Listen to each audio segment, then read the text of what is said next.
गोटे नियारा अनुभूति निश्चित भाव में मु भी विगत 5 वर्ष विधानसभा थी ए वर्ष भी अच्छे आम सरकार रे एवं सबुथु विधानसभा गृह साक्षी रहा गोटे ऐतिहासिक दिन ओडिशा यूनिवर्सिटी अमेंडमेंट बिल 2024 एवं स्टेट हाईवे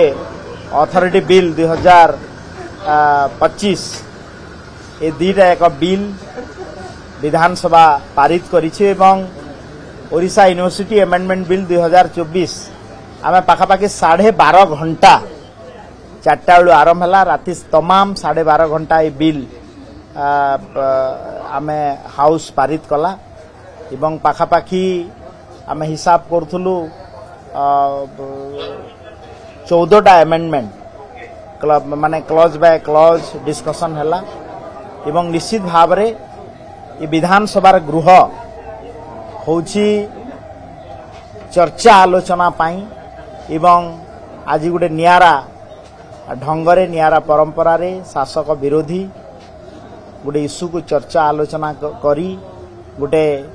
मूलदुआ पकैले यूनिवर्सिटी को एवं हायर एजुकेशन क्षेत्र में आगो को नेवा पाई एवं एथिरे विशेष करी आपण माने देखिबे जे यूनिवर्सिटी रो स्वायत्ता ऑटोनॉमी को रक्षा करागला जोटा कि पूर्व सरकार ताको एनक्रोज करथिला आज ये गवर्नमेंट यूनिवर्सिटी को ऑटोनॉमी देवार प्रचेष्टा करिछि निश्चित भाव में यह गोटे एवं आउ द्वितीय बिलटा जो है एटा मध्य गोटे फर्स्ट टाइम ए भलिया बिल जोटा कि स्टेट हाईवे अथॉरिटी बिल 2025 जोटा कि आपण माने गोटे रोड मैप तैयारी हबो जेते बेले ओडिशा प्रदेश को 100 वर्ष पालन करिबु 2036 रे भाषा भित्तिक राज्यर एवं भारत वर्षर स्वाधीनतार जेते 100 वर्ष 2047 पालित हबो एवं रोड नेटवर्किंग क्षेत्र रे एटा गोटे जुगांतकारी पदक्षेप प्राइवेट इन्वेस्टमेंट आसीबो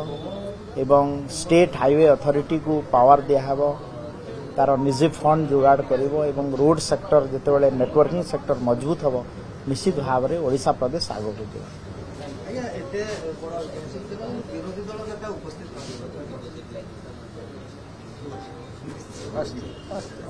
से माननीय मुख्यमंत्री तो थिले विरोधी दल नेता मझे मझे आसुथिले किंतु राति तमाम मु धन्यवाद देवी ओडिशा प्रदेश माननीय मुख्यमंत्री मोहन चरण माझी जी को से राति तमाम रहिले एवं ए बिल एवं हाउस केमिति परिचालना होछि एवं विशेष करी सबुथुरु बड़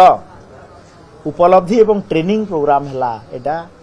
हमर नुआ में विधायकों पाई जे गोटे विधायकर प्रथम प्राथमिकता होछि जे विधेयक को पारित करिबा एवं निर्भुल भाव में विधेयक पारित करिबा